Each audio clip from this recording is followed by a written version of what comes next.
प्रेदोला जय मसीह की। मैं सन की apostle Vijay Kumar Jagnayak, clouds mercy और grace prayer house church Raipur की तरफ से आपको जय मसीह करता हूं। आज जो हम जिस वचन पर हम मनन चिंतन करेंगे वो है प्रतिज्ञा देश की आशीषें।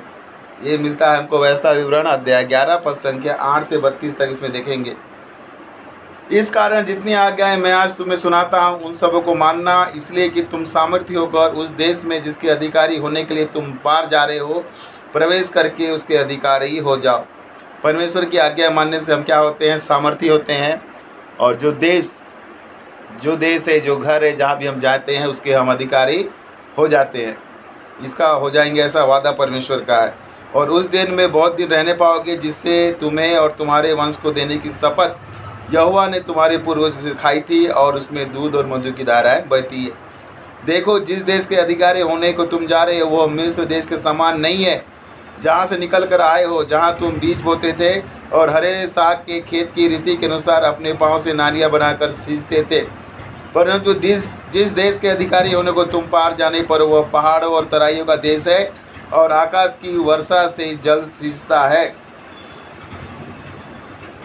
जिस मिस्र देश में रहते थे वहाँ पे इनको नदी से ये खेती करते थे, लेकिन जिस देश में होने जा रहे हैं वहाँ पहाड़ है, तराइया, और वहाँ आकाश का वर्षा से खेती बाड़ी होता है। वह ऐसा देश है जिसकी तेरे परमेश्वर यहोवा की सुधि रहती है, और वर्ष के आदि से लेकर अंत तक तेरे परमेश्वर यहोवा की दृष्टि उस पर निरंतर लगी रहती है। ऐसा देश है जिसके ऊपर परमेश्वर यहोवा की दृष्टि हमेशा लगी रहती है। साल भर उस देश के अधिकारी होने के लिए जा रहे हैं। और यदि तुम मेरी आज्ञाओं को जो मैं आज तुम्हें सुनाता हूँ ध्यान से सुनकर अपने संपूर्ण मन और सारे प्राण के साथ अपने परमेश्वर यहोवा से प्रेम रखो और उसकी सेवा करते रहो, तो मैं तुम्हारे देश में बरसात के आदि और अंत दोनों समय की वर्षा को अपने समय पर बरसाऊंगा, जिससे तू अपना अन्न, नया दाख, मधु और टटका तेल संचय करेगा। परमेश्वर की जब हम आज्ञा मानते हैं, जीवन में बरसात, पानी को, जो बरसात की बूंदों को, पानी को भी आशीष का कहा गया है। इसलिए गाना गाते हैं, होगी आशीषों की बारिश। इसी वचन पर आधारित है।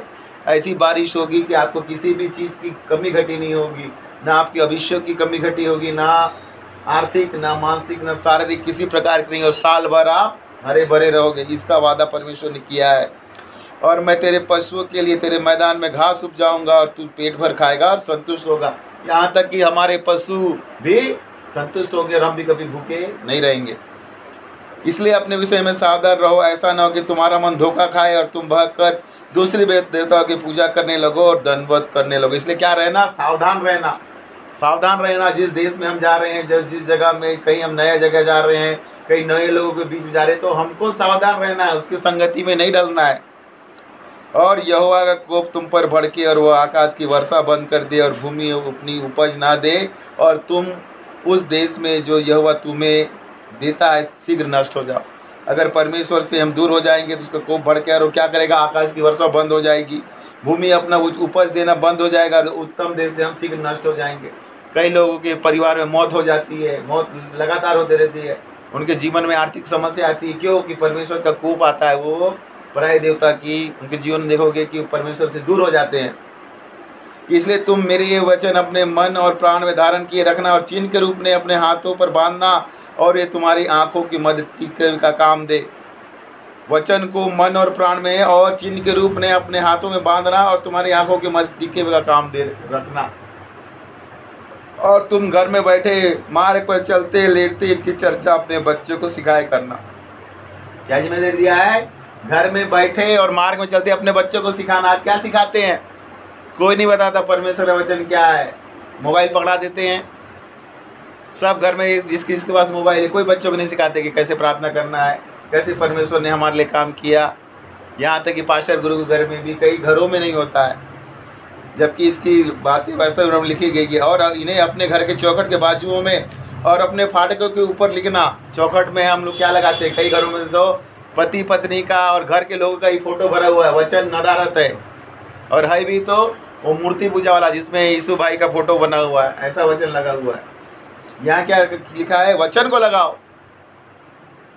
इसीलिए कि जिस देश के विषय यहोवा ने तेरे पूर्वजों से शपथ खाकर कहा है, मैं उसे तुम्हें दूंगा, और उसमें तुम और तुम्हारे बच्चे दीर्घायु हो, जब तक कि पृथ्वी के ऊपर आकाश बना रहे तब तक वे भी बने रहेंगे। देखिए कितनी महान बात, जब तक आकाश बनेगा तुम्हारा वंश में किसी को नुकसान नहीं होगा, सब पक्की उम्र में परमेश्वर के पास जाएंगे। लेकिन हम घर में ना वचन लगाते ना कुछ लगाते, वचन से ज़्यादा हमारी फोटो है, हमारे घर परिवार की फोटो और दूसरी अनर्थ की चीज़ें शोबाजी लगे रहता है।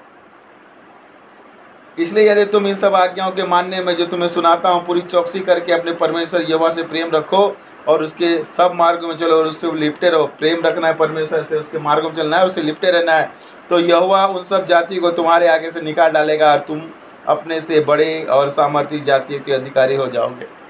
जब परमेश्वर की इन आज्ञाओं को मानोगे तो जहाँ भी बसोगे, किसी भी जाति के मत बसोगे तो तुम सामर्थी हो जाओगे। इजरायली भी जहाँ भी जाते थे परमेश्वर उनके साथ होता था और बड़े सामर्थी होते थे। वो जहाँ भी जाते थे उनका भय छा जाता था, क्योंकि परमेश्वर की आज्ञाओं को मानते थे। लेकिन जब इसका उल्टा करते थे तो इजरायली पे भय छा जाता था और वो परेशान हो जाते थे।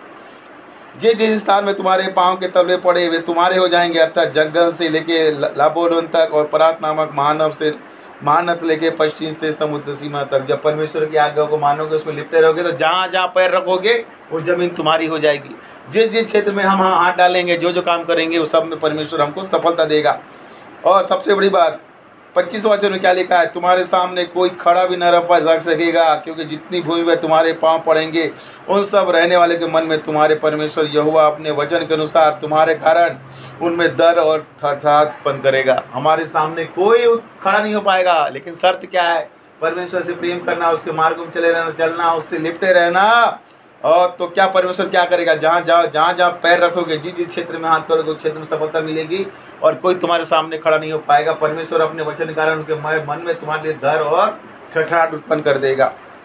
सुनो, मैं आज के दिन तुम्हारे आगे आशीष और साप दोनों रखता हूँ, अर्थात यदि तुम अपने परमेश्वर की आज्ञाओं को जो मैं आज तुम्हें सुनाता हूँ मानो तो तुम पर आशीष होगी। परमेश्वर की आज्ञा जो हमने बताई है उसको मानोगे तो आशीष होगा। और यदि तुम अपने परमेश्वर यहोवा की आज्ञा को नहीं मानोगे और जिस मार्ग की आज्ञा मैं आज सुनाता हूँ उसे तज कर दूसरे देवता के पीछे हो लोगे जिन्हें तुम जानते हो नहीं जानते, तो तुम पर साप पड़ेगा। अगर हम अपने सत्य परमेश्वर यहोवा परमेश्वर त्रिएक परमेश्वर को जानते हुए भी उन पर्याय देवताओं के पीछे जाएंगे तो हमारे ऊपर सारी अभिशाप आएगा। कई मसीहों को मैंने देखा, शुरू में मैंने भी पहना था, अभी तो मैं निकाल दिया स्वीकार करने के बाद। लोग बाग घोड़े की नाल की अंगूठी पहनते हैं, आर्थिक समस्या को दूर करने के लिए, शांति के लिए मोती पहनते हैं, कई प्रकार की अंगूठियाँ, तंत्र मंत्र माला करते हैं। ये परमेश्वर को रीस दिलाने का काम है। आपके घर में कभी आशीष नहीं होगी।